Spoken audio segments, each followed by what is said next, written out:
My name is Perica. I'm a co-founder of 57 Hours, a platform where you can find find and book the best guided outdoor adventures.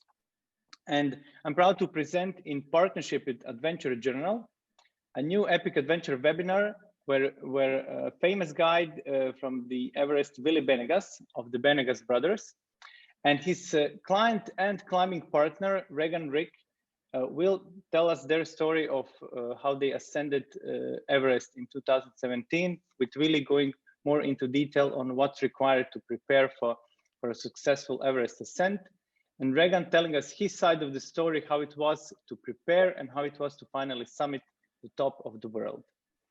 The presentation by Willie and Reagan will last for about an hour, and then we'll follow up with a Q&A. You can leave your questions in the Q&A section of the Zoom, and you can also chat between yourselves in the chat, but just make sure that you chat to all panelists and attendees, so everybody else can hear you. Again, the recording will be available and made published on our YouTube channel, and if you want to make sure you don't miss it, I'll leave in the chat the link where you can subscribe to our YouTube channel. Our great partner, Adventure Journal, who co-promoted this event, is giving away 1 year subscription to their excellent magazine. If you're a fan of adventure, as we all are at 57 Hours, make sure you go there and check it out. The winner will be announced tomorrow via email, and everybody else will be able to enjoy the recording. For all of us here today, let's enjoy the show we have ahead of us. I won't do any more. Willie and Reagan, the stage is yours. Thank you. Hi, everyone. This is Willie. Reagan is on the other side.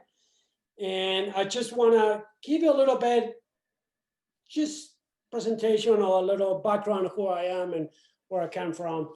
I'm an IFM mountain guide. I've been guiding for almost 30 years. A little bit of Everest here, a little bit of Concagua over there, and just chasing mountains. And I had the amazing opportunity to meet Reagan years ago in Denali, and I want to just, Reagan, it's on you. Hello, everyone, or hello, fellow adventurers, I should say. I'm Reagan, and I was a corporate lawyer and banker for a few decades before I started climbing in my early 50s. And with Willie's help, I've been able to stand on top or the side, you can see in that picture, of some pretty cool places. I've learned a ton from Willie, and it's all been a tremendous amount of fun. So I want to point out that my role today is to provide you with the perspective of a normal person who's only climbed Everest once and is pretty happy about it. Wait a minute.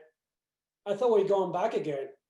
I don't like, I still don't like crossing ladders, Willie. Well, you have practiced well. So yeah. We're going to talk a little bit, as Perica said, preparation training, how just Reagan trained with me and how we met and what I thought and what he needed to work with. And just give you a little idea of what it takes to climb Everest and what I see of Everest as the good and the bad. Everyone knows about Everest. For the last couple of years, it has received a lot of bad publicity. And it's true, there's a lot of bad things happening, but at the same time, it's a lot of good things. And Everest is extremely important part of Nepal as country, as economy. So I want to introduce you to just near the world of the mountains. I grew up in Patagonia, population 8. No mountains, just oceans, a lot of penguins. I have a twin brother who is easy to do things when you have a twin brother, because all you have to do, I dare you. If I say I dare you to Damien, Damien will do it. If Damien say I dare you, I will do it. So, that's easy. We have some chickens, we have some penguins, and as I said before, no mountains are not rocks to climb. One thing about Patagonia is just the necessity is mother of all inventions. So we have land to climb at the chin of our house.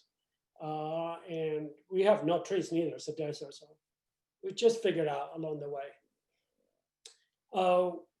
Sometime in the early 80s, I think was 81, 82, one of the cold winters, we were able to capture this book about Mount Everest.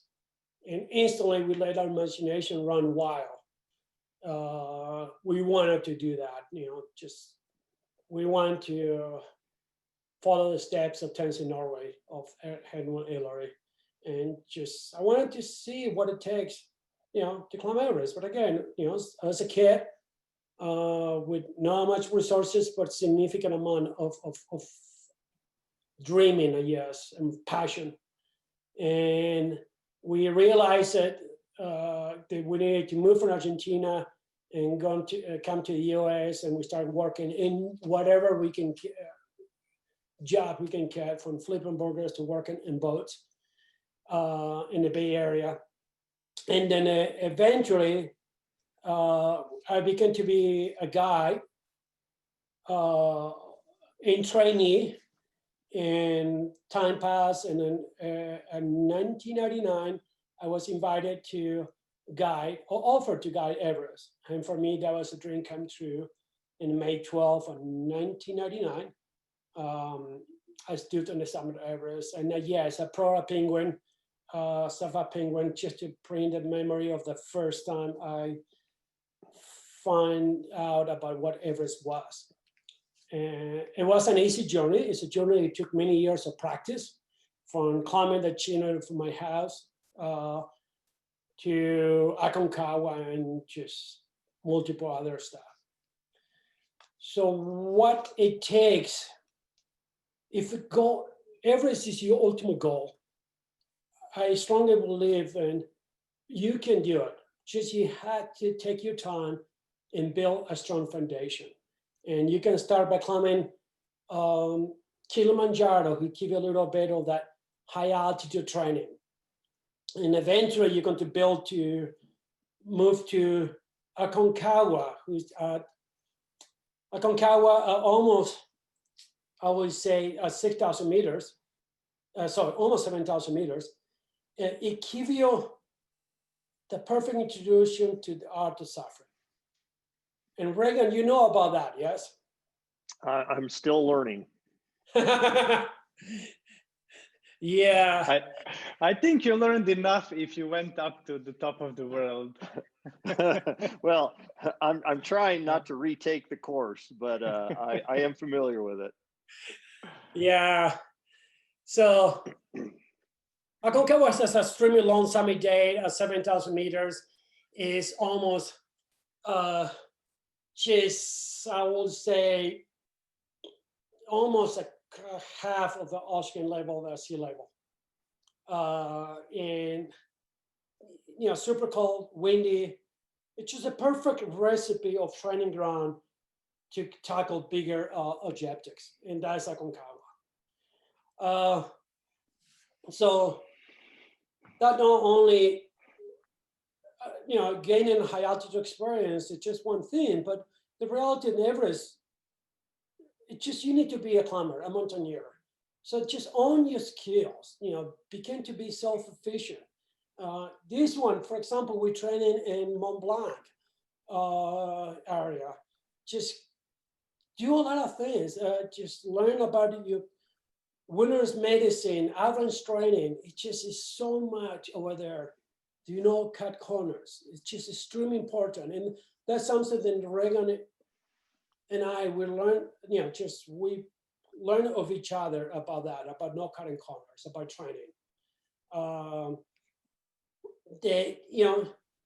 Once you get that, just let's go for our Everest specific training. But, first do your homework, climb a lot of mountains, going to climb Baker, for example, who give a little bit of that glacial environment without that much risk. come here to the Wasatch and climbing, for example, the Southway to Superior. It's a lot of small objectives you can tackle in the US, in Europe, or around the world. Then they give you the basic knowledge of what it takes to climb a mountain.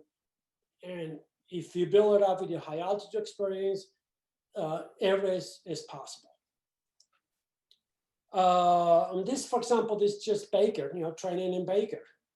But I want to now just give it to Reagan. And Reagan, I guess it's your turn to just tell me, how we met and then what was your journey? Because we have some good days and hard days in our training ground. Well, that art of suffering did kick in. And so Willie and I met on Denali. And as I had said, I started climbing later in life. I took a mountaineering course for just a week. And then I went to Denali and really was underprepared for what I was going to experience on Denali. So that's the summit of Denali with Willie and our team. And that summit day was a tough day for me. And we still got down. We got down safely. Willie's outstanding at that. And afterwards, I called Willie and I asked him what I should do to progress as a mountaineer. I had an opportunity to do an 8,000 meter peak in the fall after Denali, and I wanted his advice. And he advised me against jumping right back to a bigger mountain and went back to that foundation. And Willie pointed out that I had 3 gaps in my climbing. First of all, I didn't know how to climb. I had very basic and not even very good basic climbing skills. And I was very fortunate to have some awesome teammates and guides to get me up and down Denali safely. But as Willie said, you need to be self-sufficient. And we didn't have anything really go bad on Denali, but if it would have, I wouldn't have been able to contribute like I would have wanted. So Willie and I started a program of working on those basic climbing skills. And so a lot of climbing relates to each other. So rock climbing is still very helpful for the alpine environment. I don't know, Willie, what you've got on the slide coming after this one? Oh, we have the perfect alpine environment. well, yeah, this is Florida. I was living in Florida at the time, and we're making do with what we've got. The highest point in Central Florida was my office, and fortunately I had a pool. But after that pool, we started taking like micro trips. So we went to the North Cascades and did a lot of ridge climbing. We worked on crevasse rescue. We did a lot of rock climbing. That's, a great shot of, just getting used to exposure and rock systems. We went down to Moab in southern Utah and climbed some towers there. And so this one is an example in the Red Rocks where Willie is instructing me on a hold that I should have used. I am showing him the hold I did use right before I fell. And so, it's a lot about learning and learning systems and continuing to build that foundation. And like I said, we went to Moab after that. And then we kind of ended up in the Wasatch. That's a shot at one of the towers in Moab. It's either 6-shooter or Castleton. And this shot is on, what is that, the west rib of Olympus, Willie?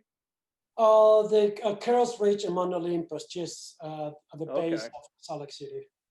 Yeah, and you can see down in the valley, Salt Lake City's right there. And it's a great training environment. You fly in, you don't have to camp. You can stay in a decent hotel and still get a lot of good exposure to lots of ridge climbing and backcountry skiing. And that one of my daughters and I are climbing up this ridge with Willie. And all that experience helps bring together, and address one of my other shortcomings, which was balance. I had a background as a runner. And when you run on road or you're a cyclist on road or a swimmer, it's really hard to develop those stabilizer muscles. And so my balance was a little sketchy. And when you're sketchy, you burn a lot of energy on a big mountain just because you're nervous. And so things like this and backcountry skiing in the Wasatch all contribute to building that foundation. I don't know if you've got a slide. That's the approach to Mount Superior, not the ridge climb, but that's a beautiful backcountry skiing environment. And so when you're backcountry skiing, it still helps your balance and how to work on snowshoes or crampons. It all relates. And so all this was learning in a very fun environment. And so, you know, I'd go out and I'd train and I'd learn and I'd tell people what I'm doing. And they're like, you're just playing. But it was all true. So, but then as we're moving forward on this training, I told Reagan, well, Reagan, that's fine. Now you can allow these basic elements of mountaineering, climbing. Let's just go for the next step. It's just be a little more specific about Everest. You know, our goal was there, but still, there's a lot of micro goals along the way. And I guess this one, Reagan, is in Cotopaxi, Ecuador, yeah? Right. And I don't know if you can tell in the lower portion of the photo, you'll see a rope. Willie had set up a fixed line climbing situation in the lower part of a glacier on Cotopaxi. And we practiced transitioning through the fixed lines in a pretty small icefall environment. And there's a lot of skills that you're very specific to Everest, and going through the fixed lines, crossing crevasses, ascending them, doing a Sherpa rappel, Willie? Yeah. Yeah. Sherpa and rappel. Yeah, and those are all very different and specific skills. Then after this, Willie, I think you've got another ladder shot. Willie sensed that I didn't like crossing ladders. And so I had a pretty low fall environment there. And then after that, I think there's a good emphasis on once your guide or your trainer really gets to know you, they learn how to motivate you. So we decided to do some avalanche beacon search and avalanche safety training. And so my beacon search, I did get a prize. And so I think, now Willie, I was a little disappointed. I think another client of yours got a bottle of wine. And so apparently I'm more of a beer guy. Yeah, but that, yes. You're a beer guy, you know, was a bottle of rat. You know, just other kind. Yeah. Well, I should have come over. I am a very proud Hoosier from Indiana, but maybe I can upgrade in the future. Yeah. So again, the bottom line is, it's just about training. Keep training. Keep perfect your skills. And the more surfer lines you are, you know, the safer is the journey to whatever goal you have. Not only, I mean, it could be Everest, it could be anything. It could be Mont Blanc in Europe or Rainier here. Just because you're going with a guy, or it doesn't mean that everything is on your guide and you just know how to learn anything. You know, either Reagan took an EMT class, because that just pretty actually surprised me and make me quite happy. When you decide to take your EMT class, that's emergency medical technician, because every time with something, something out, hey Reagan, can you take care of that? So it took away a little bit of their medical responsibility, health responsibility. Then I have mostly a lot of trips. So now once we, Reagan and I, we were ready. It was time for us to to look to the other goal. Our goal was just Everest, and obviously the main goal of climbing Everest is here, but it still is a lot of micro goals along the way. And what I have found out is that if you, and Reagan, correct me if I'm wrong, but if you make that goal the only goal on your life, that summit or that, whatever it is, just Everest in this case, and suddenly you see that it's, you're sick, you're just having a tough day, whatever it is, and you say, there's no way I can make it to the summit. There's no way I'm going to be able to make this. You might not. What if I found out then that's final goal is far away, then I make myself small cheaty goals along the way. My first goal is just to get to Everest Base Camp without getting sick. And that's just my priority for that trip. But anyway, just we understand that in climbing Everest, and we all have seen the news about Everest and how bad it is. I think I said before. And I have to say that Everest without our Sherpas, without the help of them, without the help of Nepal as a country, it would be impossible. The impact of climbers on Everest is pretty significant. And I have to say there's not perhaps the best one. But we all, and I try to make it as less impactful as possible and as safer as possible. I have to say then the industry of Everest in general has mean the full economy of from the trekkers to the climbers is roughly about $300 million a year. That was in 2018. That is about 8% of the gross domestic of Nepal. So if I say we should shut down Everest completely because we destroy the mountain, I agree. But we need to find a solution where at the same time, the community of Nepal can survive economically and be able to provide for their families. Right now with the COVID situation, the situation is terrible. It's just pretty bad. They're just, the Sherpa community is actually doing, I think, the end. They make quite well in Everest trips. Then they can take care with savings. But the porters and the people who should provide supplies to the lodges is the one who suffer the most. And that ones are, they have nothing, they have no food right now. It's just plain and simple.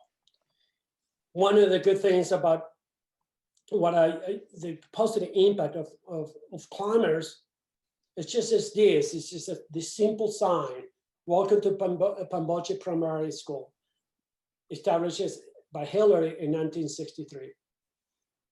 He noticed that in the Khumbu Valley, where Everest is situated, didn't have any schools at all, none, zero. And he built that school. And I would like to think that thanks to the Everest climbers, other schools have been built. As a matter of fact, now they're Sherpas who are pilots, doctors, you name it. And 50 years ago, that was just out of the question. It was just, no one knew how to write, pretty much.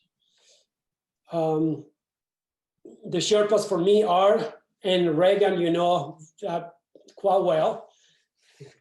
They're like my brothers. They treat me as a brother, and Willie dies, my big brother. And, I will treat them as my brothers. And the person to my, with the blue hat, his name is Lapa. Lapa guided for me for years. He was the Cedar, the Sherpa boss. And he worked enough to save enough money to eventually move to San Francisco. And now he's a police officer in San Francisco. And I just, nice. I'm pretty happy about it. Hopefully, if I'm driving in San Francisco and just do something like, going too fast, whatever, I will always wish it would be Lapa die waiting for me. He says, "Wait it down, you go too fast. Slow down." I had to write your ticket still. But another thing is just, it's just opportunities, yes? It's about creating opportunities. And the person to the right is Maila. Maila Rai, he's a member of a cast who was not permitted to climb Everest. He was permitted to work as a base camp kitchen boy, carrying water, washing dishes, taking care of things. And somehow I convinced the Sherpas, we all talk about it, then we all should have an opportunity.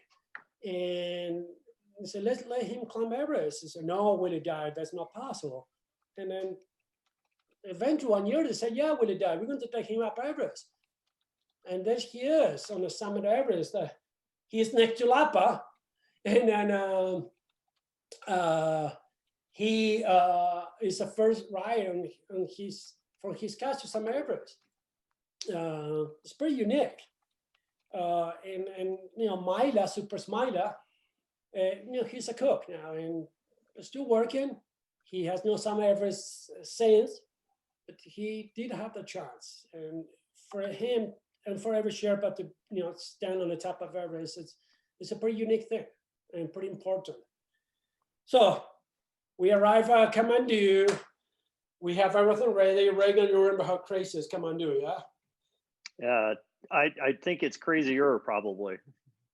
Yeah, yeah. So we all, again, we spent a few days in Kathmandu organizing, doing the final shopping, doing the permits, all the political, also the bureaucracy of getting a permit. And Nepal has a pretty high level bureaucracy to deal with. And that's okay, it just takes a few days. And eventually we are ready to go. And again, everyone saw pictures of Everest being pretty crowded. Actually, for me, the most crowded part of the entire expedition is going to be the airport. Which is, this is actually, can I put my picture of last year on the Hillary step where there's 200 people trying to fit through a door of 2 feet wide. Going to security. Hey, puppy. So the journey start roughly once we fly to Lukla, which is the gates of the Everest of National Park per se of the Khumbu Valley, we have roughly about 40 miles hiking to base camp. It takes about 10 days to get to base camp. Not because the distance is mostly because we need to acclimatize. We cannot, Everest base camp is 17,000 feet. We landed at 9,000. So if we go straight to Everest base camp and landed over there, we are going to be a little bit sick. So we take our time to make it to base camp. We just hike along the way, visit Sherpa's families and just meeting new friends along the way, just Khumbu, believe it or not, these dogs made all the way to come to Everest and went through the icefall. Pretty unique guide, and he wanted to get fit. Another stop along the way, and one of the most important one for me and for my Sherpas, is to visit Mageshi. Mageshi is old Lama, the most important Lama of the valley per se. And you guys can see in the background a lot of pictures of climbers. This picture actually of Dalai Lama. He didn't speak English. He speak a little bit of Nepali, but speak Tibetan mostly. And he will give us a blessing, allow us to enter Everest. And he was the only human beings who make me cry. And not because he has bring a lot of sadness to me, just the energy he imposed on me in his aura. Reagan, you remember him, yes? I met him at least 2, maybe 3 times. But on Amma, he made a special trip to come to our tea house to give us the blessing. And I remember when he got there, and he was pretty advanced age at the time. It was impressive for him to make the trip. But he looked at you and he grinned and he said, "There are 2 of you." Yeah, my twin brother.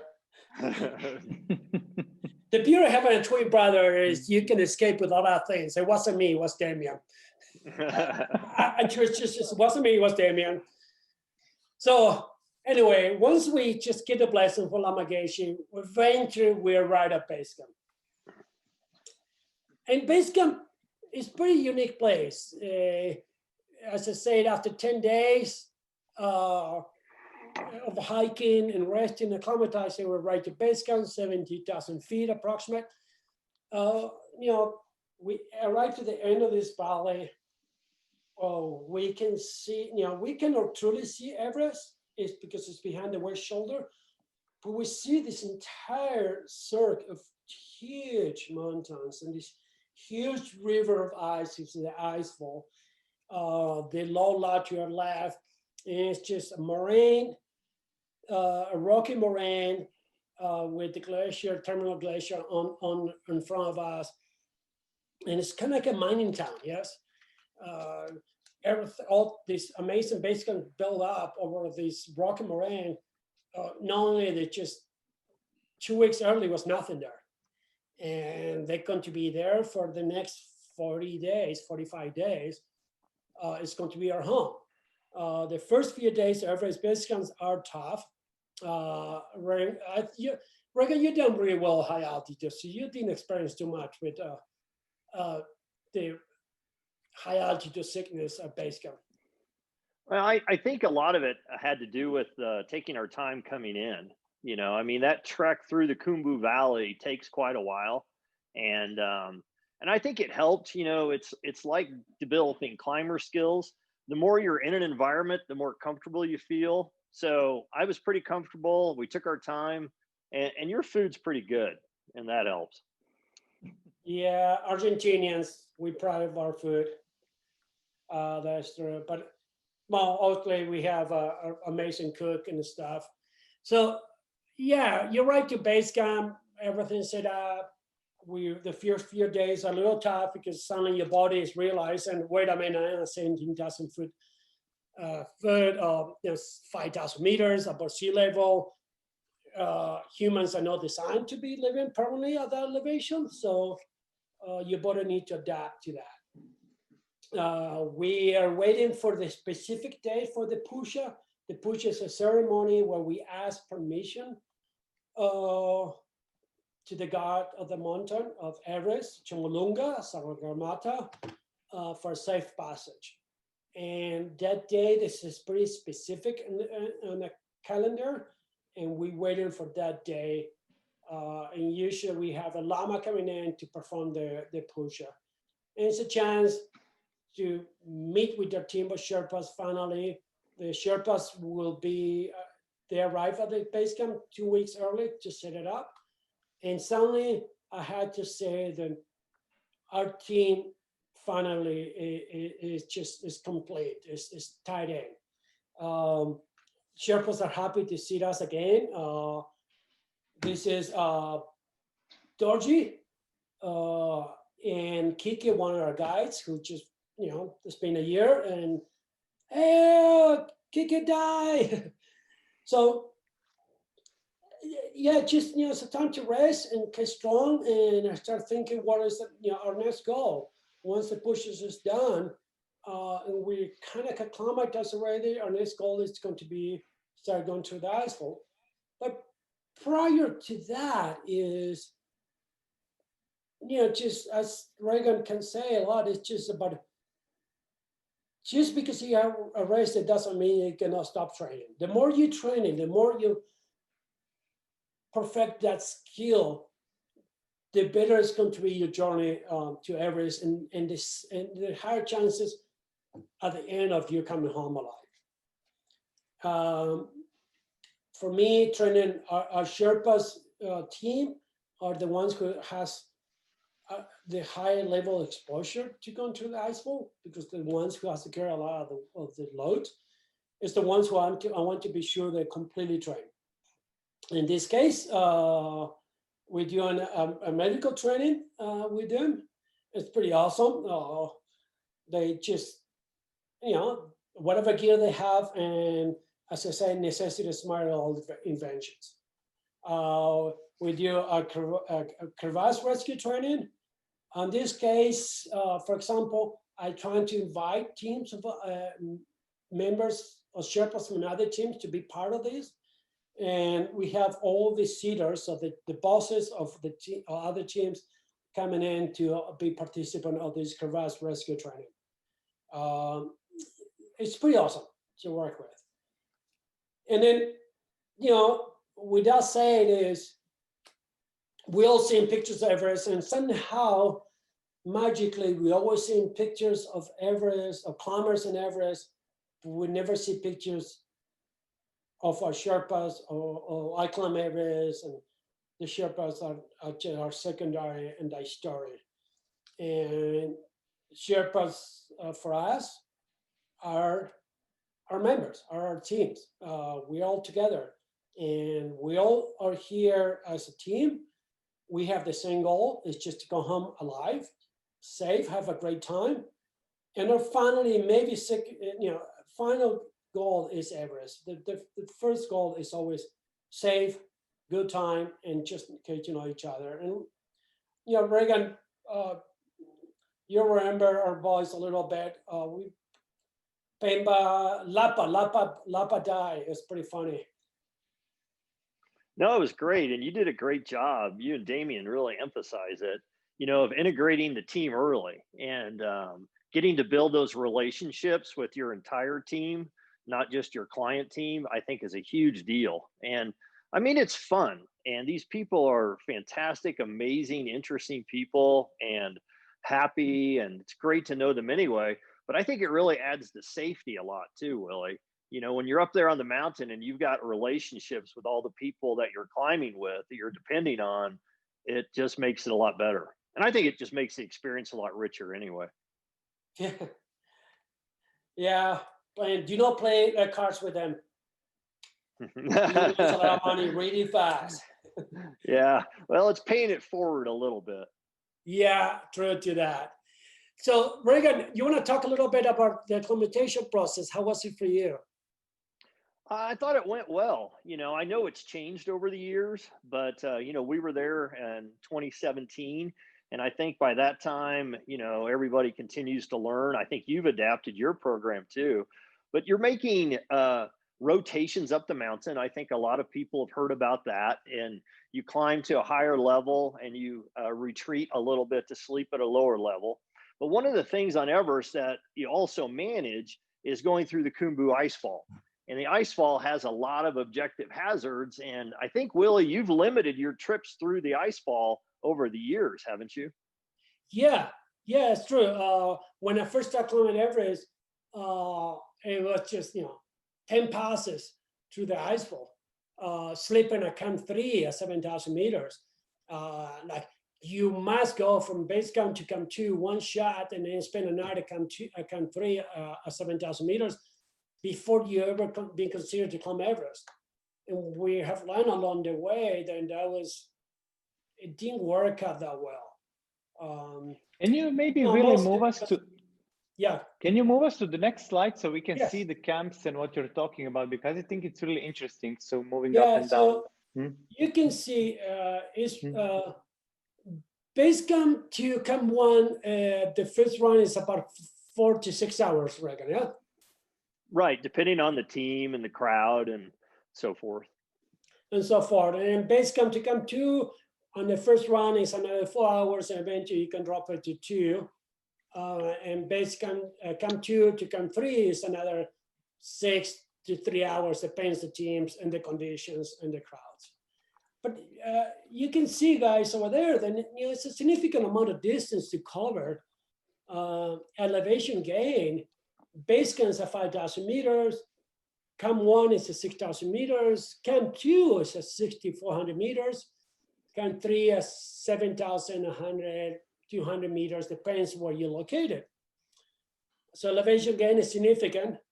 The average, we're trying to keep less than, in the average, 1,000 meters per day elevation gain as maximum. So we are there, yes. And we're trying to limit the exposure to the icefall, not only for us, but for Sherpas as well. So less transitions we do, the less transition for the Sherpas as well. Here, climbing Everest is about, the way I see it is, you have a big jar of coins and an empty jar, and you keep pushing jars one side to this side. Sooner or later, you might have it, the bad luck of being in an accident. For me, it's been 20 years, and I have to say, then I'm lucky enough that I have never been involved in an accident. I have never have a Sherpa or a member be involved in an accident. I have been involved in a lot of rescues, and Reagan, you know all about it. But yeah, let's just play safe. Once you reach Camp 1 is when you truly see Everest. How was it for you, Reagan, when you reached Camp 1? It was a bit of a relief getting through the ice fall and topping out. And I know the first time I went there, the circumstances were a little more challenged, but you get a bit of relief. And then for me, it kind of struck me how much further distance-wise it was through the Western Cumb before you hit the Lhotse face. And then, I mean, all the peaks out there are so amazing. And so you're looking at so many different peaks. And then by the time you finally see this mountain that you've heard about for so long, in some ways you can't wait to get to it. And some ways you're glad you stopped to take a break. So our acclimatation process started, our first journey is through the icefall. And you can see in the icefall, in the night, you can see the lights in the background, just they call the white snake. You know, in the past, it has been always the mountain and us, the humans, and now it's us, the humans, and the mountain. So if suddenly the icefall is becoming too busy, we're going to go back to sleep. If not that busy, we're going to start the journey. We're going to work as hard as possible to make the journey to each camp or to summit areas with the least amount of exposure as possible. And when you have a lot of climbers around us, the exposure is beginning to be more significant because you're in a traffic jam, you cannot move. And you know, it doesn't matter if Everest, it doesn't matter if it's Mont Blanc, it doesn't matter if it's Denali, or K2 right now in the middle of winter. It's just a lot of people who wants to complain, and we have to respect that and expect that. And we just have to make it a way where how we can do this with less impact and as safe as possible. The icefall is just the basic example. It's a gigantic pile of ice cubes the size of buildings within a constant stage of moving. We use ropes, we use ladders to go through them. And this is just a classic example of a section where it's just, there's 4 ladders. The maximum I have is almost 10 ladders. So imagine this is 4 when you see a 10 ladder. Yeah, it's pretty. Willie, those, and yeah. you should point out, those aren't the ladders that painters use. These are ladders that I'm scared of going up on top of one of them. And somehow the icefall doctors lash these together and it works, but these aren't the best ladders on the planet. No, it's not. No, icefall doctors, just to everyone, is a team of specialized Sherpas who their job and their job only is to fix the entire length of the icefall all the way to Camp 2. We're talking roughly about 5 kilometers, and is just fixed with ropes and ladders and you name it. In a good day, in a good season, we might have 15 ladders in a 5, and in a hard season, we might have 30. That means bridges to be collected, to pass through. These Sherpas, these team of Sherpas are provided by the government of Nepal, and we as a base camp paid directly to Governor Powell to take care of this. And just as you climb the icefall, we just eventually we know it's the end of the icefall, and it brings a big relief. Reagan was pretty happy every time he reached the end of the icefall, except when he needed to pass this one. Just ladders can be a little wobbly in Reagan. Yeah, they get very wobbly, and those holes are very deep and dark, and I don't want to be there. Yeah, but here there's a bit of this. We all just kind of helping each other. There's just, you had the handrails, and then I don't know if you remember, but sometimes they're a little loose. So a Sherpa would come behind you for a completely different team, and obviously that Sherpa wants you to move as fast as possible. So he will come in, tense the rope so you can cross it, and it's okay, die, bye. So eventually we pass that, we reach to Camp 1, that's the first rotation. In the past, as Reagan said, that we used to go up to Camp 1 and come down, just touch and come down. Now it's straightforward. Our first rotation is to go up and reach all the way to Camp 2. And this is the view that Reagan was talking about. You arrive at this amazing, the glacier surrounded with huge mountains. Everest on the left, lots at the end, in the back, and then Noops to your right. As a matter of fact, you almost can see, I climb a new route on the right side over there, somewhere back when I was young and have a lot of, I did have sense of immortality a lot. Now that doesn't happen anymore. So we reached Camp 1, we set up Camp 1, we're going to spend a couple of days over there. Our mojo, and Reagan can say, talk about this, is if you want to climb Everest, you expect that you're going to suffer a lot, but that doesn't mean you should not eat well. And the better you eat, the happier is your tummy, the happier is your heart, the happier is your soul. It makes some of the suffering less significant. Damien is just truly proud of his bagels. So he goes to the supermarket here in Salt Lake City and buys dozens and dozens of bagels and cream cheese and smoked salmon, and we just have a picnic at 6,000 meters in the Khumbu. Our next journey is, this is a view for our Camp 1, and we start a journey from Camp 1 to Camp 2. This is the beginning of the season, so the jet stream is on top of Everest. You can see the plumes of winds blowing. On the left is Everest, and you can see the wind is pretty strong over there. Reagan, you remember that wind, so you can hear the train routing, yeah? Oh yeah, and those are probably when the jet stream is not at its most fierce. So it reminds you pretty quickly how small you are. Yeah.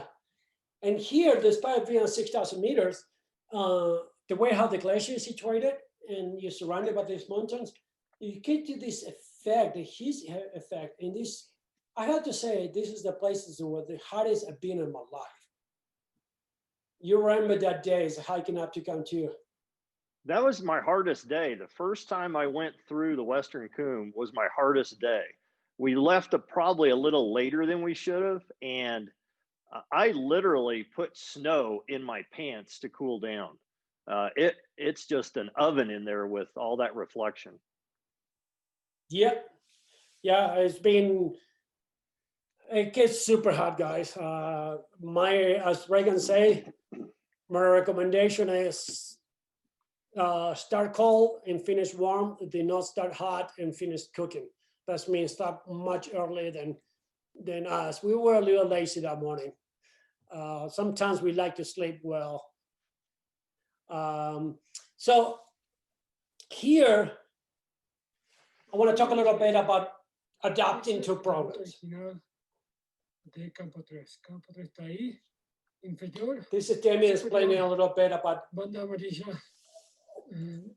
an issue we have years ago.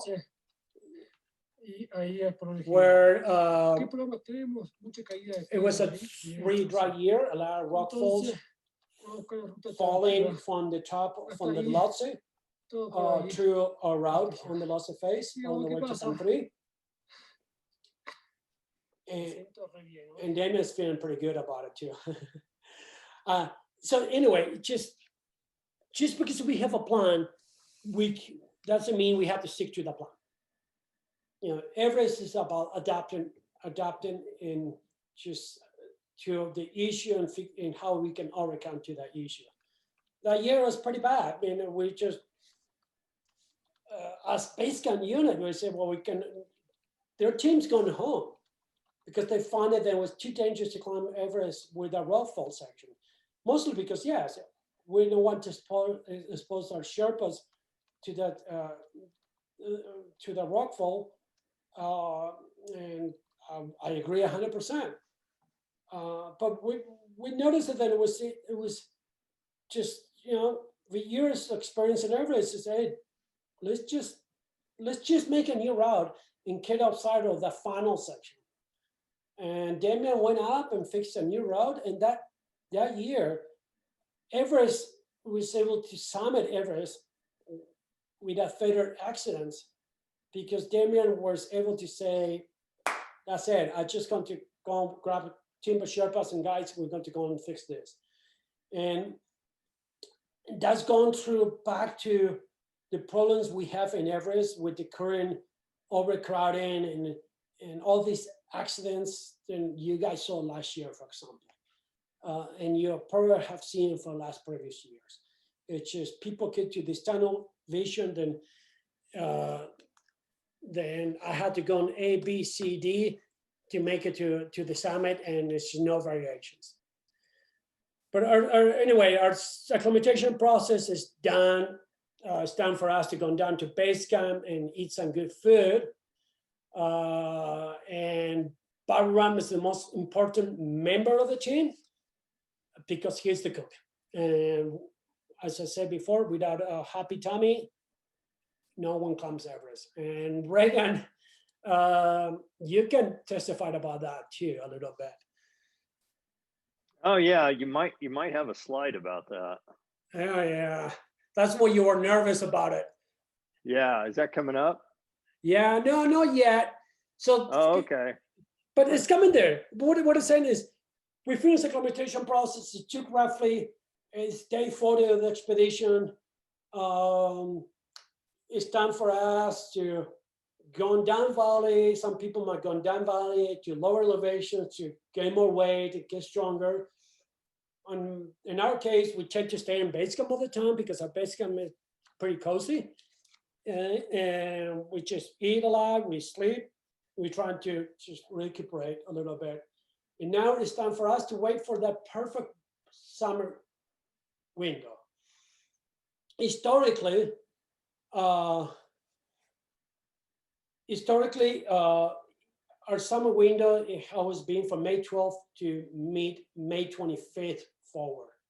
That's the moment when the jet stream moves north.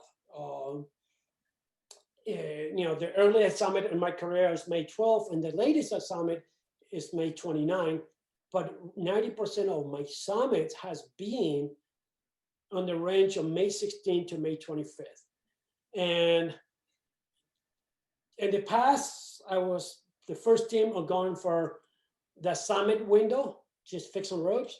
And as the time passed, the older I get, and wisely I get, I guess.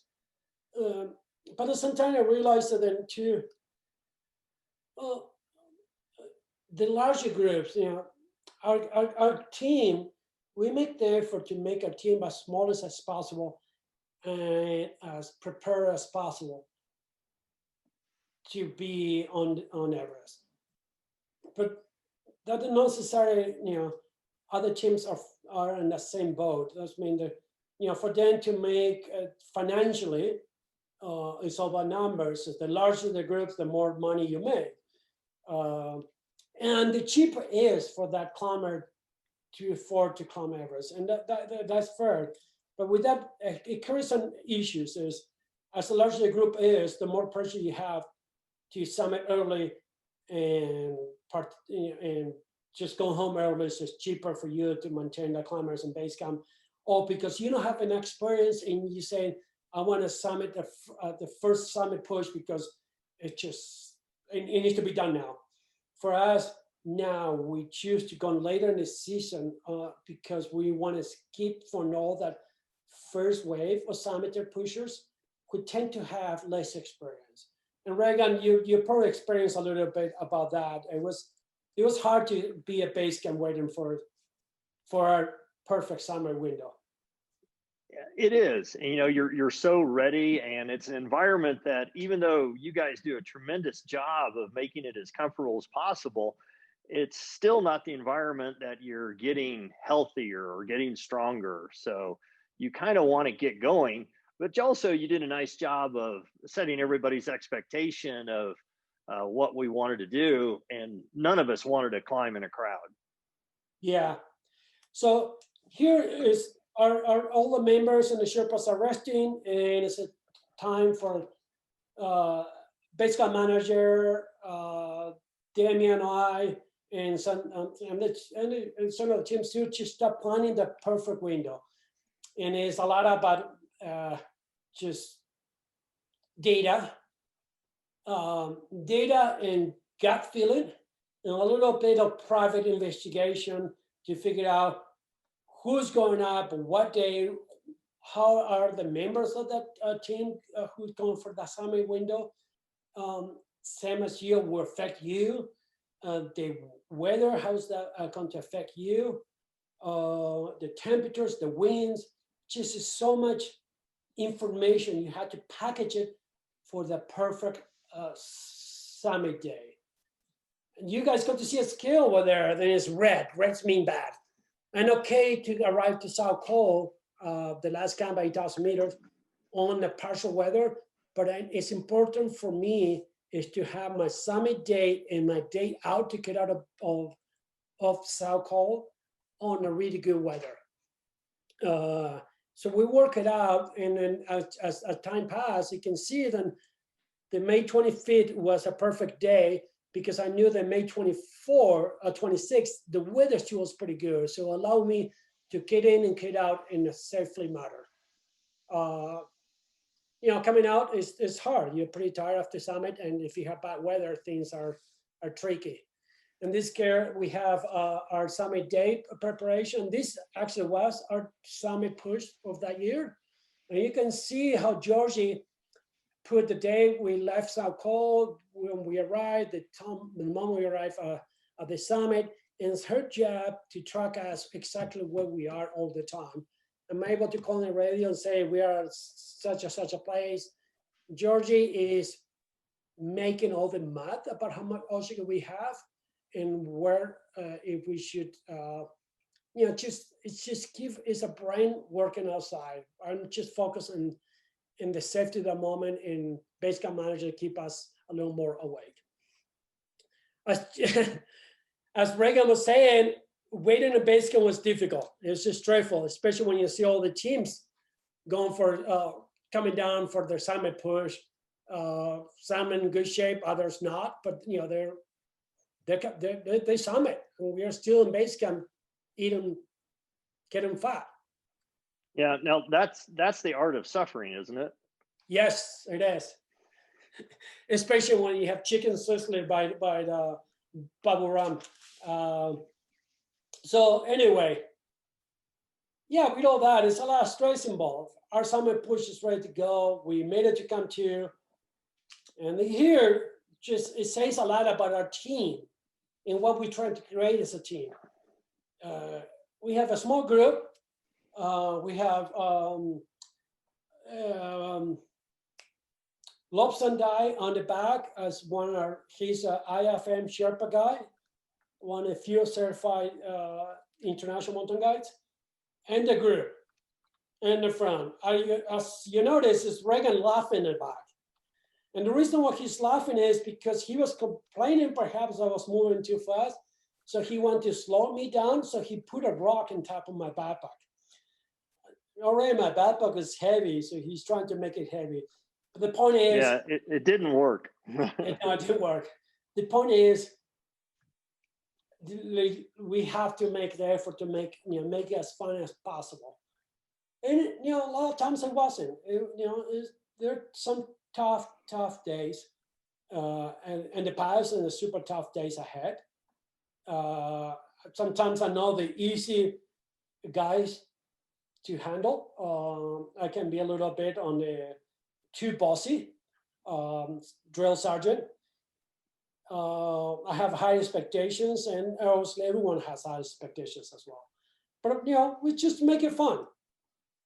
I think I've done that to you in other places, Reagan, by the way. That was payback. Okay.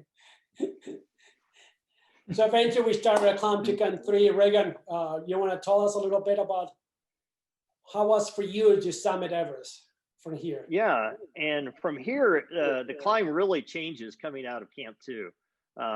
You really start to feel the altitude more going up the Lhotse face. The climb gets physically more demanding. You can see the angle there is much higher. So you're exerting more energy, you're higher altitude, and coming into Camp 3, you really start to feel that you're high, and you're starting to feel the altitude more. And then out of Camp 3, you make your way. I think that's Camp 3 there, isn't it, Willie? Yes.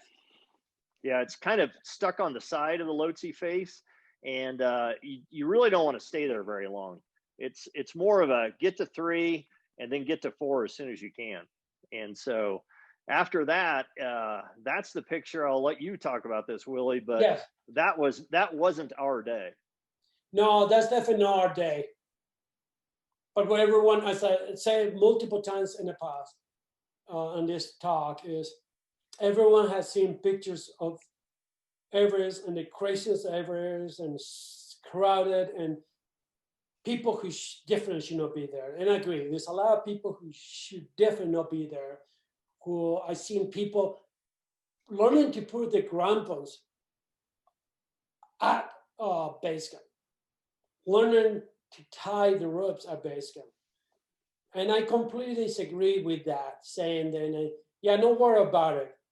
You will learn the skills in base camp and my Sherpas will take you to the summit. Because that is extremely unfair for the Sherpas. It's extremely unfair for everybody else around you who did do the due diligence and did do the homework to be as self-reliant as possible. Reagan, for example.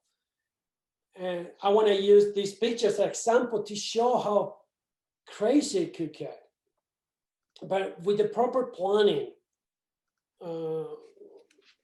you can experience the opposite of that, of this loneliness, of this quietness. And I don't say you might be the only person in the entire mountain, because that's not true. The only way you can do that if you're going in the middle off season by yourself. Because it doesn't matter, you share the mountain still with hundreds of people. But if you choose well, you can limit it. You limit the amount of climbers around you. This is Reagan going up to. This is you actually getting to the South Col, and Reagan, as you remember, you're talking to me the other day. Yeah, I remember seeing a lot of people coming down. We have a lot of groups coming down. Yeah, the timing was very fortuitous. We summited on May 25th, so we went from 3 to 4 on the 24th, and that's where we saw coming down several groups who had summited probably on the 23rd. And that weather window opened up early, people rushed up, good for them. But you let that first crowd go and clear, and then we were heading up. So we didn't have, I don't think, anybody that we waited for, Willie, on our summit day, except for once for maybe 20, 30 minutes at a section where you couldn't pass. The rest of the time, we kept the pace we wanted. Yeah. So everyone in the background of Reagan to the left, you're going to see the proper summit of Everest. You will see the triangle face and eventually the ridge line where it's the balcony and the south summit. That day is windy. It is a windy day. This is roughly about noon approximate. We're trying to arrive at the South Col quite early. And this is now for the opposite side. Looking down on the lower right side, I will see here the pointer. This is Camp 2 at 6,400 meters, and that is Camp 1 and base camp is down there. So I mean, we have come a long way up. And then eventually that summer window was strange because as I said before, it was windy that day. It wasn't the best days as the arriving South Col. I was a little nervous about our timing when we're going to leave. So I was just figuring out the best time. I have idea at what time we should depart, but it was just depending on how the weather is going to drop. And Reagan, you remember a little bit, there was a little bit of stress that evening. Oh yeah, when we got in, we weren't sure we were going to go the next day. And I remember in the tent with my buddy Mac that we only got a couple hours of sleep, and then you woke us up and said, we're going. And I was pretty comfy in my sleeping bag, and I think I probably said, are you sure? But it paid off. Yeah, it paid off. So we started, we still have some groups with us from other teams who they went ahead of us. And again, it's just about planning. It's just like playing chess. You plan all these things ahead of you, figure out where each team is going to be, and you're just trying to figure out if that team is there, I'm going to catch up with them and I'm going to go to passing here or there. Here, this is reaching the South Summit. And we plan in a way where I can pass a lot of the teams through the night. It's extremely dark, extremely cold, extremely claustrophobic when you're wearing the mask and the goggles and you feel you cannot really breathe that much. But we're able to move quite well. I think we passed a few teams that night, Reagan, correct? I think we passed several, yes. Some of them at a break that they may have taken, and then some of them we unclipped. I think you short roped, and all others did as well. And you know where to pass on that mountain. Yeah, it's been a while. It's been a few times, so I kind of have my little tricks. So eventually we arrive at the South Summit early in the morning. It's a beautiful morning, almost no wind at all. You can see it's no wind because you can see, everyone can see that the straps of the backpacks are completely flat, just like it was perfect. It's warm, you climb through the night, can see nothing, everything fog up, and but when the sun hit, it's just suddenly you go back alive from the death for some reason. It's just a strange feeling of climbing through the night, and when sunrise arrives, it's just suddenly you're alive again. And everyone has seen these crazy pictures from 2019 season where it was just a huge traffic jam in Hillary Step. And matter of fact, it was just fatalities last year in the Hillary Step because the traffic jam was so just big and people were not moving. Here, this is a place where Reagan was talking earlier about we wait for 20 minutes. The reason why we wait here is I want that team who was coming down to come up to here because that's easy for us. It was easy for us to pass versus keep moving and encounter them on a technical section is extremely difficult and dangerous to pass. You know, what happened here is everyone's had this summit fever, their tunnel vision, and they have these side things. They cannot think anymore, and they just keep moving. One person move 1 inch, you move 1 inch, and so on and so on. Eventually, you hit with somebody else, and you cannot pass, and no one's doing nothing about it. And you can spend hours not moving because no one is taking taking action about fixing the problem. And here, this is how we fix it. It was just by waiting a little bit and let that group pass. And that worked out pretty good for us, Reagan. Yeah, it worked out great. We're waiting for that team to come down. The view is amazing. We have a good attitude. And this is testing Norway step. It used to be Hillary step. The Hillary step fell off. It's a big chunk of rock on the left side of the road. That fell off after the earthquake 2015. And as you can see, we have it for ourselves. And that was pretty straightforward for us. Reagan? Yeah, no, it made it actually fun. It was a nice change of pace to get on something somewhat technical. You always read and hear about how crowded it is, so you've prepared yourself to wait and freeze and be frustrated. And then when you get a green light, and that was actually, I think, one of the fun parts of the summit day. It was good. So this is after the Hillary step. You can see how aggressive the limit. Again, I mean, I have to say, still, the odds wasn't in my favor. I mean, you can plan everything you want, but still things can change. And you know, for us, we were able to wait a little bit. The weather wasn't looked that good on paper. It wasn't. It was looking good, but it still has a lot of what if. And eventually, it paid off.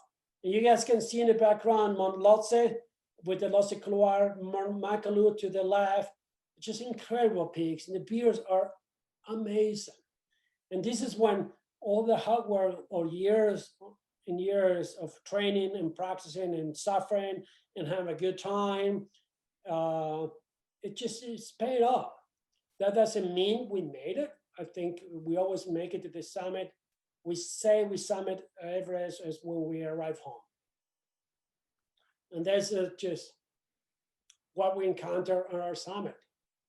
And then eventually, it's just Reagan and I. I have to say, Reagan is 6 foot plus, yes? Yes. Somehow You're close. You're close to that. Guys, this is a great moment to see you, to hear all this story, and then see you both on top. Yeah, so we are on the summit of Everest, 8 something in the morning. You can, the view is just absolutely amazing, and we can experience it, and just, I don't know, it's just, it doesn't matter. I mean, after all these years of summit, and every time I get to the top, I cry a little bit. I have tears, you know, the tears doesn't come out that much because everything freezes right away. And it's extremely cold here, extremely cold. It wasn't that windy, but it's incredible. And, you know, Reagan, how was it for you? It was, I know it's very personal to everybody. You know, for me, my summit experience, Willie, really started after the step. You know, I knew we were going to make it. Day was good. Team was strong. Short walk to the summit. And, you know, and everybody who climbs knows that the best views are the highest. And there's no higher view than where we were standing. So, you know, pictures don't really do it justice. And then, you know, I got really grateful, Willie. I was there with you, with John and Mac, and, you know, our Sherpa friends, and, you know, have the opportunity to do that is not something you're really sure you'll ever get to do. And then when you get it and you're not worried about the descent, you know, it's going to be good. You've put a lot into it. A lot of your friends have put a lot into it with you and your family. I felt pretty grateful, still do. So you might have to talk a little bit about Matt here. Sure. Well, this is our friend Mac. Mac is an awesome climber. He learned to climb in the Northeast. He's been all over the world, and he is right in that picture experiencing his 7th summit. And actually, Willie, he's done all 8. He has done both of the Australian ones. So that was a big moment for Mac. For Mac, that had been many years in the making. That was his 3rd trip to Everest, and he was happy enough to take off his oxygen mask. Yeah. So as I was saying, nothing is possible with my brothers. Our Sherpa team from Lapabai, who's much younger than I am, to Lobsan, just without them, it's just nothing is possible. And I own them many dreams because they're pretty unique. They're super strong. They're extremely kind. They're superhumans, and yeah, just without them, it was just impossible. And we have such amazing time with them. And then, without coming, it's going to end. I mean, I know this is super tight. There's so much talk. We can talk for hours about, well, that's how we use the oxygen and how we do this, how we do that. It's just, yes, that's for another chat. But for me, one is important thing about Everest, about climbing, I choose to be a guide when I was quite young in life. Growing up in Patagonia, in northeast of Patagonia, it was population 8. That's just my family. That's it. We live miles away from the nearest town, which is barely 200 people. And best friends was my twin brother. And every time some tourists coming in, they would buy some fish for us. We were fishermen. They, hey, could you take us fish or something? So we began to be kind of like guys, quite young age. And a lot of people helped me along the way. Made it to the US. And that was just because a lot of people helped me. So I felt like it was always paid forward. And I put this picture of a young Matt Moniz. Matt Moniz is 10 years old, or 12 in the moment here. This is back in 2010. He, actually he's 10. He was along his father doing climbing the 50 highest points of all the states in of the United States in 50 days. Incredible feat. From Denali to Rainier to, I don't know what's the highest point of Florida you're building? My pool. Yeah. And so we met in Rainier. I was guiding in Rainier, and Matt kind of, we instantly, his helmet is so big. We began to be friends, and I was so inspired by this tiny little kid just doing all these amazing things. We began to be friends, and then we set up, years later, we set up as a goal, let's try to climb Everest, Lhotse, and Choyu. That didn't happen, but eventually it happened years later. And May 18, in 2018, Matt and I, we summited Everest. And the next day, so exactly less 24 hours later, we summit Lhotse. Right now, young Matt and I, we have climbed 4 8,000 meters peaks. And I think we're going to do a few more. And this is like, that's just for me, what climbing Himalayas has brought me is just this ability of being extremely grateful for experience and ability to pay it forward. And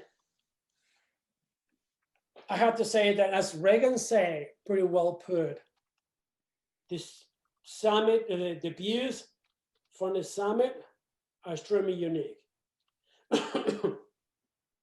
And this is one of the views where I found it as the most profound views I have experienced in my life. I have to say then, for years and years, we have been in this idea, then already some English, some people, some Westerners have summited Everest. And I had some doubts. I think some Tibetans summited Everest way before us. Because if you see this picture and you see the shadow Everest over the Himalayas, the Tibetan flag is exactly like this. So I strongly believe in some Sherpa Tibetan way back in the years has summited Everest. And the last thing I'm going to say is say that climbing mountains, doing these things is extremely dangerous. And just, just because you're a super strong climber doesn't mean you're safe. Just the best climber in the world is the one who died of old age. And this is just, I try to use it a lot because, just go and climb mountains, but be safe and come home because there's always people waiting for you at home. And Reagan, anything you want to say? No, I think that's well said, Willie. We have fun. It was awesome, our trip. Hopefully we're going to make it another one. I promise I'm going to grab a big rock next time. Yeah, no ladders. Really, Reagan, this was such a great story. If you can just really move to the last slide so we can... Yes. Yeah, so guys, thank you a lot. It's been inspiring. It's been great hearing your stories. We'll go on to the Q&A. I'll just stop a moment to say thank you to Adventure Journal for co-promoting this event. Thank you, Willie, for sharing this story and sharing your thoughts and giving us also the positive side of Everest that today is often maybe not seen or in the light of some other things. And Reagan, thank you for sharing your story and showing us that things are possible if you put the time into it. So thanks a lot. To everyone, before we move to the Q&A, we did get a bit longer, I will say that, but it's very hard to I think this story is already short. One thing I'll say, as Willie doesn't like to advertise himself, which is yet another quality of a great man, Willie is a guide living in near Salt Lake City. You can, that's how he makes his living, except guiding on Everest. He also guides in the States and in his backyard in Wasatch. You can book him and go skiing with him in his backyard.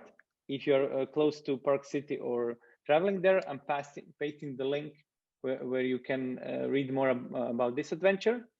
If you're thinking about Everest, Willie, you told me that Mount Superior is the place, one of the best places to test your initial skills and maybe see some gaps like you did with Reagan and make a training plan. And so you can find all of that on 57 hours. And maybe the first question that I will open with before we move on to the questions from the audience, and there are many, is can you just tell us really what is the situation with Everest in 2021? Is like what is the impact of COVID? Are the trips being planned? Can you just maybe reflect on this? And there were a few people who were even asking about doing Everest. Well, I have to say that I know that it's a fact that there's a lot of companies who are already offering and planning to run trips in 2021 and this spring. And it's just really difficult to say if it is safe or not. We have really not much idea how this winter and COVID is going to deal with. We start getting vaccinations, but there's still a long way for these vaccination systems to get effect. I personally feel that it's too early. I know as a fact, and Reagan knows this really well, that being Everest, because the way as your body is struggling to be at that elevation for so long, your immune system drops significantly.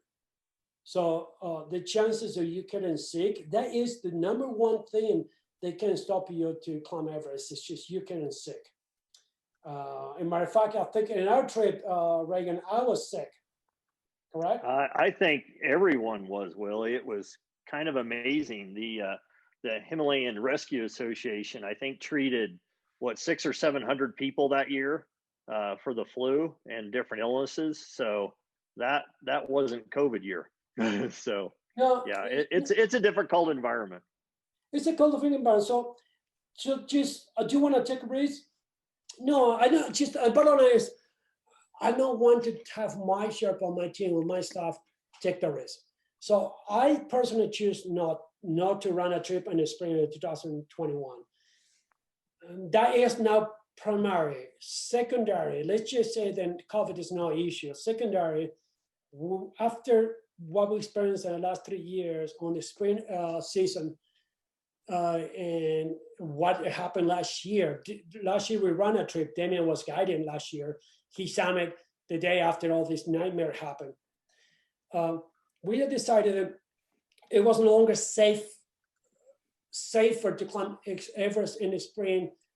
Of the risk we were able to, we want to accept that it was not there for the spring climb. It's just too many climbers. We cannot control that. Too many people, just too many climbers with no experience. There's too many companies with 100 clients and 100 Sherpas, which just has strong stomach fever, and they just got up climbers.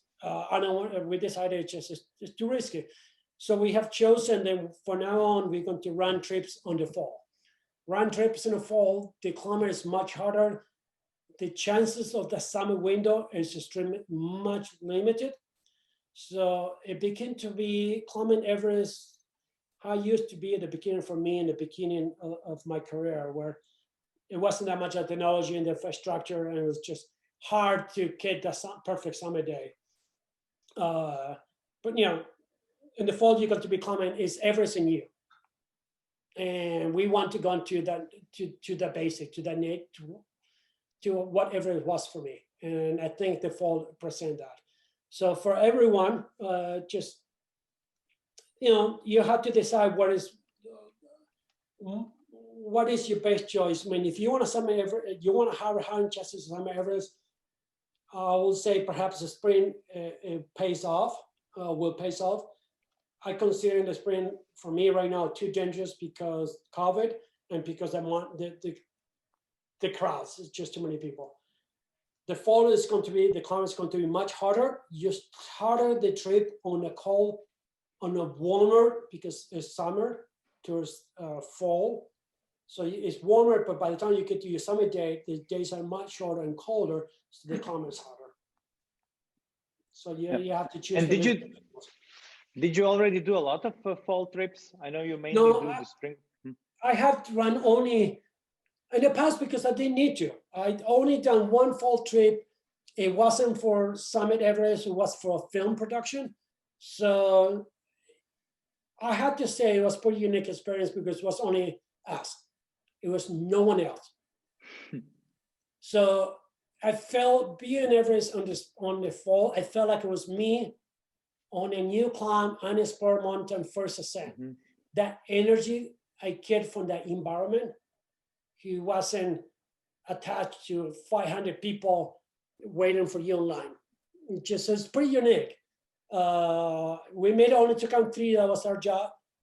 I feel right now with the technology, the infrastructure we have, then our success could increase higher on the fall. Mm-hmm. And do you think we even have a question from Mike? He's asking like, what would you suggest to reduce the amount of queues? But I'm not sure if you can suggest, or maybe are there even ways to reduce the amount of people just standing in line wanting to do the summit? Do you think that's a problem we can solve? Well, that's going back to this. It's just hard because that means the only way you can do it, Nepal needs money. The Nepal needs the money, so they're going to get limited people. That means less money for Nepal, and that's unfair. So all I had to say is increase the prices, so you limit the amount of people. Only a few people can go, and that is unfair for the person who's barely saving every single cent to reach his goal at Summit Everest, his or her goal at Summit Everest, and suddenly, oh, they raised the extra $100,000. it's not cheap. It's extremely expensive to climb Everest. And some people might think it's extremely irresponsible and unfair. So you're wasting your money, $100,000 in climb Everest. And my point of view is, well, you're buying $100,000 in a Ferrari of a car, or rebuilding your kitchen. Yes. Yes, and I have to say that I know, like all, for instance, all the Croatians I know that went on the expedition in 2009, none of them had the money, but they all like found a way to get sponsors and all that stuff. So, and I guess that's probably the way it goes. Like if you, Yeah, I you would have say to find a way. the only way you can just is improve the quality of the climbers who are allowed to climb Everest. And Reagan, what do you think about that? I think it's a great theory. I think it'd make it safer. I think Nepal has talked a lot about it, and I think they've had a hard time implementing it. So Yes. Where do you draw the line? Is it exposure to a certain altitude? Do you have to climb a 7,000 meter peak? I think Amma is right below 7, and anybody who gets up Amma is probably qualified to climb Everest. Yeah. So it's a complicated deal, you know, and it still gets back to how do you fund the climbing fees for Nepal? So if you require a higher qualified climber, you might have fewer climbers, that could be fewer climbing fees. And then I'm not sure. So, I mean, I did think there were quite a few inexperienced climbers. I think you also have inexperienced guide companies. You know, I think that was as big a problem, and that's where the accidents are concentrated. So, you know, maybe you have more qualified guides, maybe you have more minimum requirements or some minimum requirements to climb it. I'd hate to make it, Everest is already somewhat elite. I'd hate to make it more elite. Yes, I agree with that. And going to the point of unqualified expedition and everything, the mountain belongs to Nepal. And a lot of these so-called unqualified companies, you know, sign up, you know, they're Nepalese. But it's their mountain, it's their right to do at the end what they want. You know, it's just, I respect that. At the bottom line, the only solution to all these problems is to make the choice in my case, for me, I decide to make. I'm not going to climb in the spring anymore because that is not what I want, and I want for my experience in Everest. I'm going to climb in the fall because then I'm going back to my basics of what Everest was for me in 1999. Great. And Willie, we have a questions for both of you guys, but maybe on that note, Willie, you can just expand a bit. There is a person called Morag asking about what is the main reason for people not making the summit? Is it like lack of fitness, lack of mental resolve, lack of technical skills, or what the reasons are, in your opinion? In my opinion, the number one and success rate is just you're getting sick. You're getting sick on the Kumbu cough, you know, some upper respiratory disease. Disease is just extremely common. Extremely, I mean, it's just like it goes once the flu is starting the Kumbu, it just takes the entire Kumbu, and it just everyone gets sick. That's just one. And then after that, we can go back to the mental and the technical part of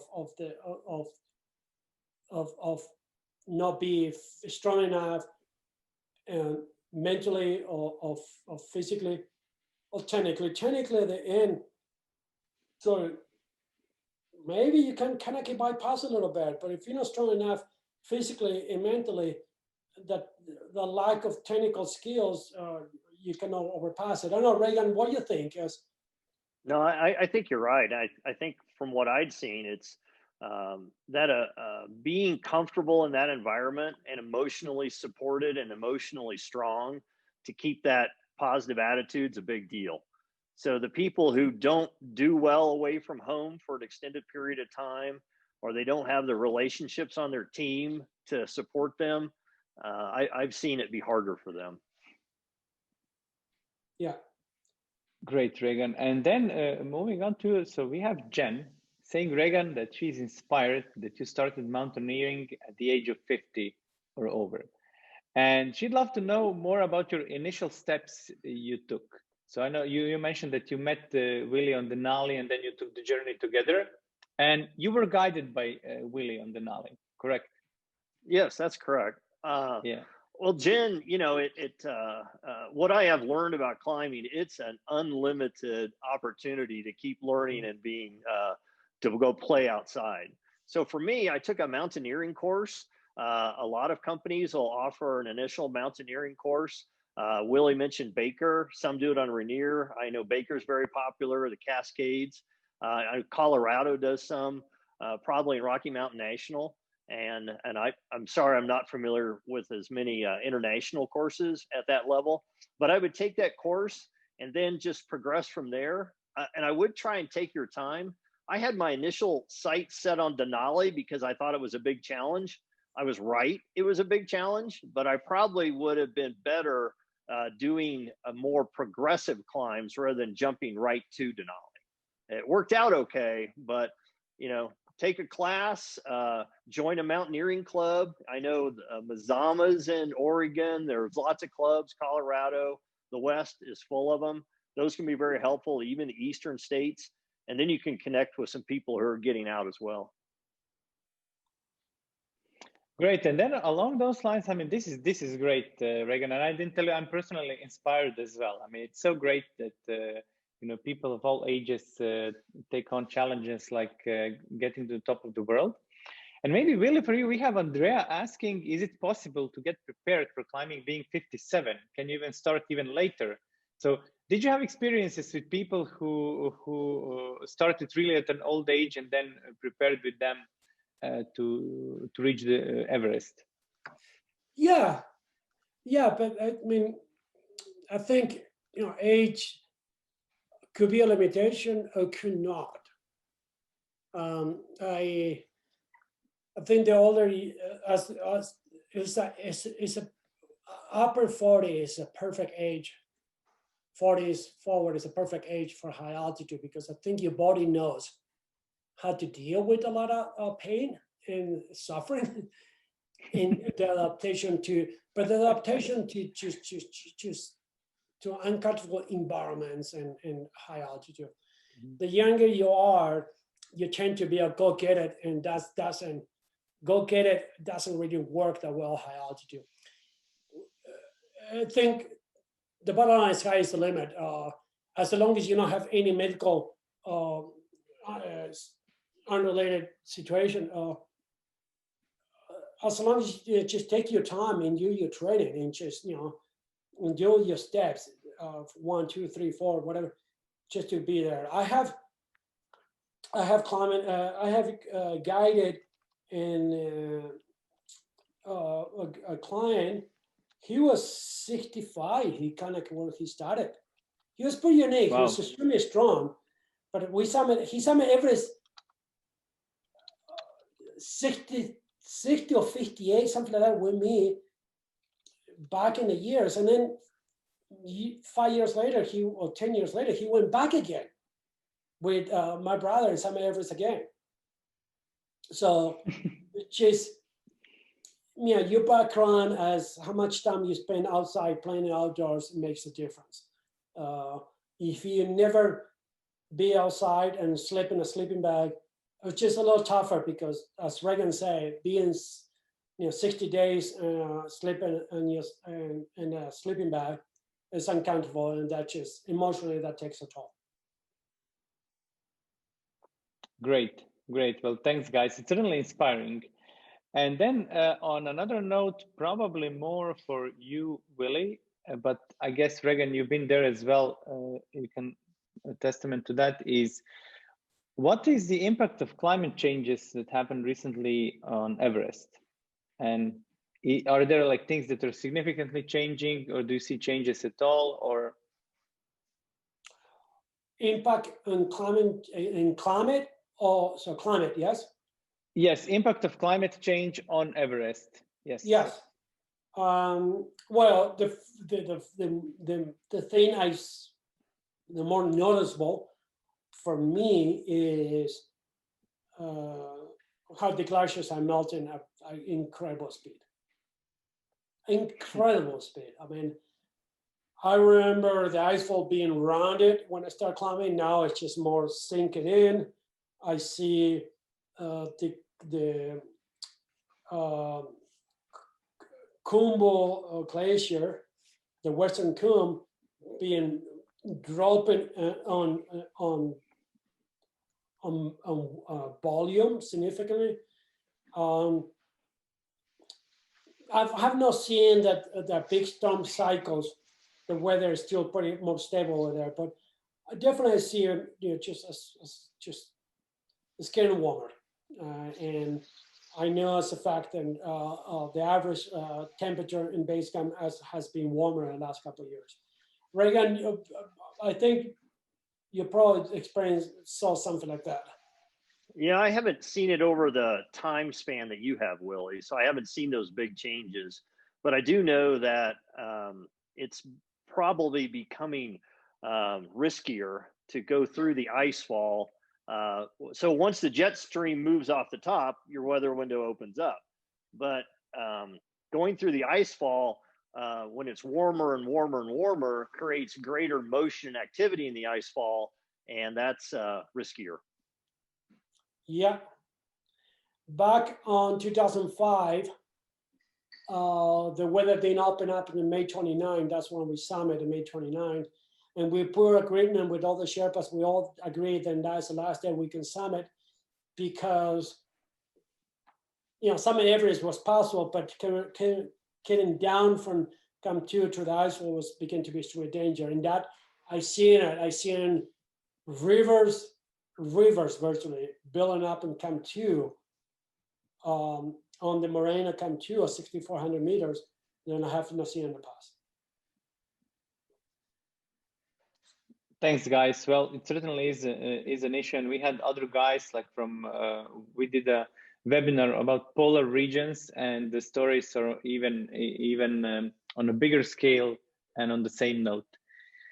So, but moving on to other questions, is Aaron is asking, Willie, if you would recommend doing another 8,000 meter peak before Everest, or is that like a necessity, recommendation? I think Reagan, you didn't do it, so maybe you guys can reflect on that. Is that 8,000 meter like a requirement, or?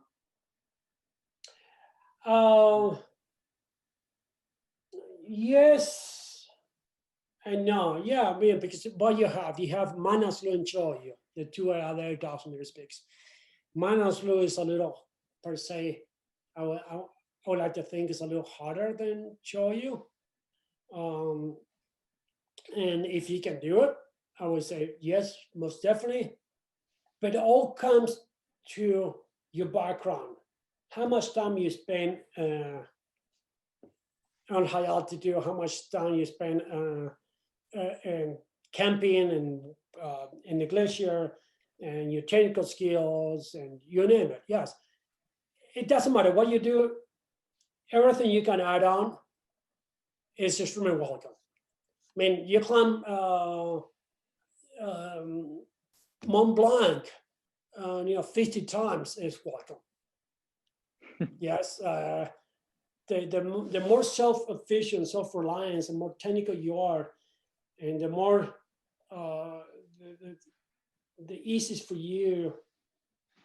Let's just say, and Reagan knows this quite well, if you're going to cover 500 feet of vertical gain through the ice wall, your moving skills are not that efficient, and it requires so much energy to go through that terrain, then you're just wasting too much, a lot of energy. But if you're pretty good about moving that type of terrain, suddenly your energy expenditure begin to be 10% versus 99%. If you, how to handle spend 10 days sleeping in a tent, where everything freezes inside your tent, everything freezes inside your tent, and every single food you tried is crappy. just that will help. And Reagan, you know that well about your movement skills, coming down from Denali versus to how us now when we went ice climbing the other day. Yeah, I think that's one of the things you burn out on, and it's the same with skiing and everything else. But I think for the 8,000 meter, whether that's important, from my observation, it's you need to find out if your body is good at adjusting to altitude. And I'm not sure you have to go to 8,000 meters to find that. So I think you need experience at going to higher altitudes and how your body adapts to that. That to me is more the threshold question. And then I would totally agree with Willie. It's develop the skills so you're efficient and comfortable in that environment. Yeah, a perfect example would be, let's just when you come Cho, you're going up to come 1 without oxygen, you make it to come 2 without oxygen, and then after that, you take off in oxygen for some days. So you get the experience of what it takes to climb Everest with oxygen. But I can tell you, if you climb Denali and Aconcagua, you climb Aconcagua and other 6,000 meters peaks in the Andes, you will gain more experience of high altitude experience over there than climbing Cho. Thanks, Willie. And then we had a question from Tonya. I think that Reagan, you can perfectly answer that because you were preparing for Everest in Florida. And she is asking if you can't jump on a high altitude mountain on a weekly or even a monthly basis, what's the best way to train? And I think you have a story to share there. Well, in Florida, my training needed to be longer duration. So I had a running background, and 2-3 hours is a long run for running, but I needed to get out for 5, 6, 7, 8 hours. And so I needed to extend the duration of my training on my feet. And, Willie's grew up on the Patagonia coast and knows ocean well. So he suggested I just hike in the surf. So I hiked what one of my daughters called the Death March along the national seashore in Florida for 5, 6, 7 hours in the surf, carrying a backpack and trying not to drown. So I think it's important to get out on terrain that's variable, so you work on your balance. I think it's important to get out for longer periods of time, and then every chance she can get to a mountain is great. Thanks, Reagan. And we also have a question from anonymous attendee. So it seems about. Sorry, it is from Thomas Engrav. Sorry, Thomas didn't read correctly. And he's asking, after summiting a mountain like Everest, basically achieving your lifelong dream, is post-trip depression a thing? Does that happen? Willie, also you can chip in, but.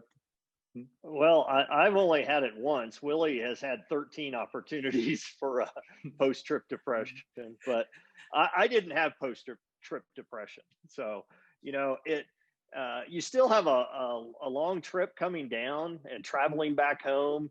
And Everest, unlike other mountains I've been able to ascend, just gets a lot of attention. So you're talking about it a lot, and it doesn't seem to end right after summit day. It kind of has a long tail after that.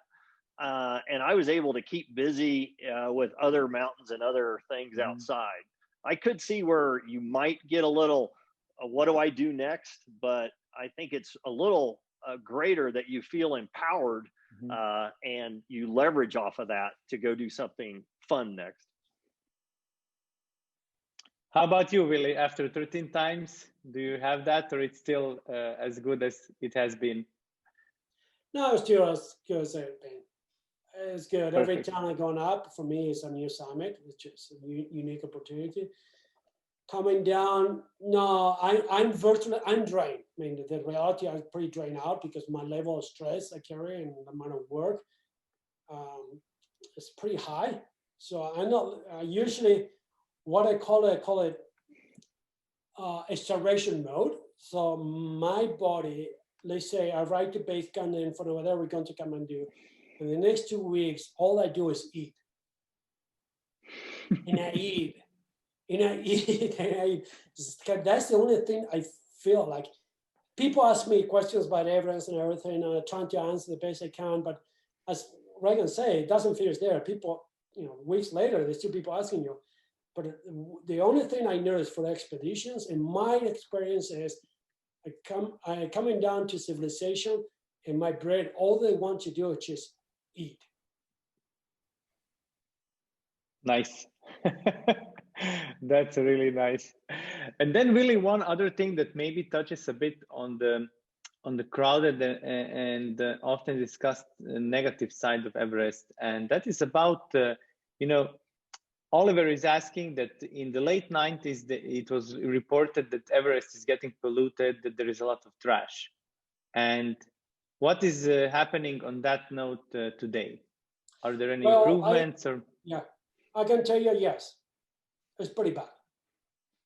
Actually, it's bad because obviously when you think about it, it doesn't matter what you do, you being there has an impact. We have done a pretty good job of saying, okay, all the trash of base camp is being taken down to Kathmandu to look. Namche is being recycled. We actually do recycle. Everything is being separated by material. The solid waste of base camp, human solid waste of base camp, is being taken out in these containers and taken down outside of the mountain, and who's just a big issue of their own. Upper part of the mountain, our solid waste has been through in the crevasses. It's the same deal as Rainier, for example. The trash has been pretty down, but that is not necessary. Then what I do is followed by everybody else. I mean, there are amazing other companies, just awesome companies who do a really good job and trying to. The impact of Leave No Trace is just as less as possible. So, I mean, the footprint is just almost trying to make as less as possible. But there's a lot of companies who they're not. There's a lot of expeditions who they're not at all, and just leave trash everywhere. And it's a big issue. When I climbed Everest for the first time, and he was right, in 1999, I arrived to South Col, and it was just things everywhere. Bodies, you name it, everywhere. And matter of fact is, I found an ocean bottle from 1952, the Suez expedition. And I found an ocean bottle from the Hillary expedition. Wow. So, because I arrived early at South Col, and I'm going to go and explore things, so I find a lot of things.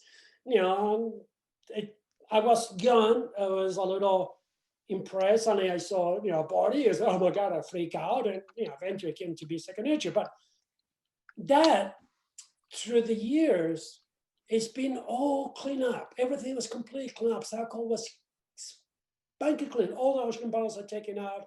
All the trash are taken out, all the bodies are taken out. And by the fact is, it's just all these alternative facts, social media, internet, then there's bodies everywhere in Everest. That's not true. Every single body has been taken out. There are few who they are missing, who are nowhere found out. So no, that was up in 2003. Right now it's just garbage everywhere. It's garbage everywhere because that company who has 100 clients with 100 Sherpas, with the clients being such a low technical levels and the biggest struggle, requires 5 Sherpas to print one person down. So they don't have enough manpower to print all that trash down. And if, well, I print him down or her, or I print that garbage, all that garbage, I leave that garbage. And I have begun to be discussed about the amount of garbage in South Col now and come to. I've seen teams dumping big bags of garbage up to crevasses and come to. It's the elephant in the room. No one want to talk about it. And then we have taken pictures. We have put pictures on the web and everything, but nothing's going to change until I think we make it more like as a client, the client has a responsibility to be sure that his or her impact in that mountain is not it's just less. So I cannot pretend that I will leave everything on that staff, on the Sherpa to take care of. Me as a client say, hey, no, we need to bring the garbage down. I'm going to help you bring the garbage down. Great, Willie. Yeah, that is certainly a big problem, and hopefully, I mean, we can all always take action. Even every single person can do something. And I like your message that where you say that we have to be responsible every step of the way. And I think that applies not only to Everest. You know, when you go to your climbing area, like don't leave trash. And if you see trash, just take it home with you and clean it up. You know, for me, that was always like, I never liked, you know, like as a sport climber of young age, you know, you often see cigarette buffs and all that stuff. You always pick that up because it's like, I'm going climbing. I like the nature and I would like to keep it the way it is. And I think that's the message that applies from your local area to top of the world. Yeah. Make sure that you leave no trace. Yeah, Reagan, you remember how we arrived at Camp 2, how this castle was Camp 2. But at the same time, you remember we coming down with our backpacks. Everyone. Yes. Coming down, big loss. We were trying to print everything we can. Sometimes it's possible, sometimes not. I know I did pull you some trash. You didn't notice it. I found it when I got home. Yeah, and Willie, I think we are getting a bit long, but maybe just a few more questions. I see people. I mean, we still have a lot of unanswered, but I think we can have a few more before we close it off. And Simon Phillips is asking about acclimatization and more details on that. More in detail, he's asking: is there a minimum elevation before you need to start actually acclimatizing, or does it depend on the elevation you used to live for, or what are the best practices? I know you talked about how it goes on the Everest, but is there a general rule of thumb that you can apply everywhere, or it just based on you individually? Well, we consider high altitude of 3,000 meters, 9,000 feet. That's what we consider high altitude already.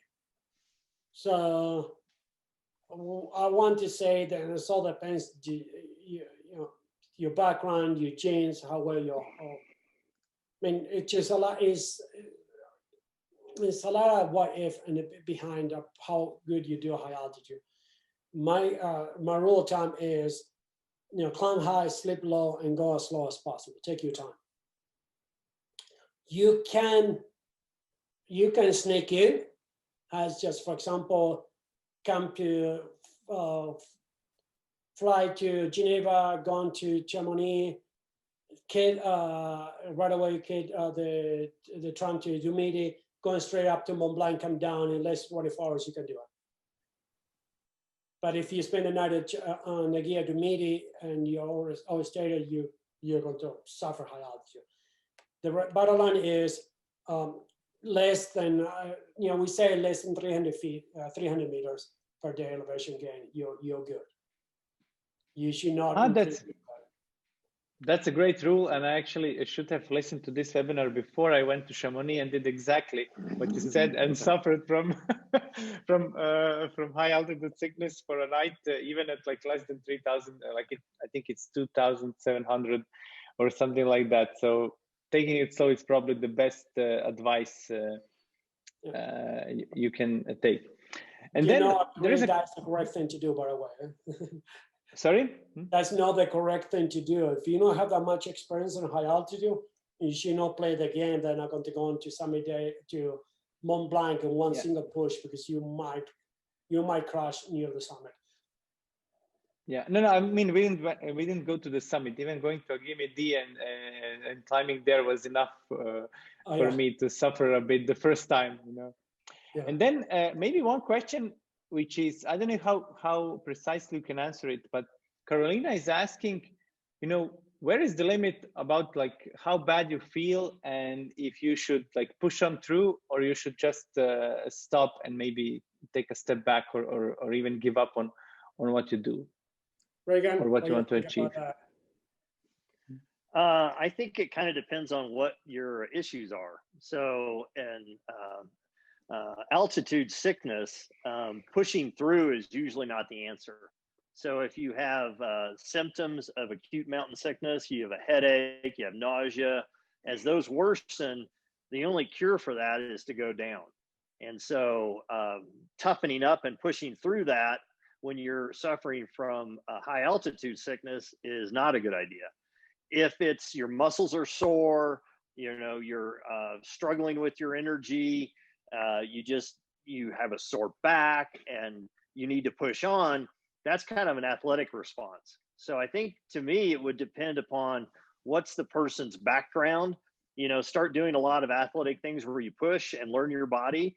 But then when you see signs, or the people you're with that see signs of you actually having an illness, sometimes pushing through that is not the right answer. Yeah, high altitude sickness is the one you cannot push.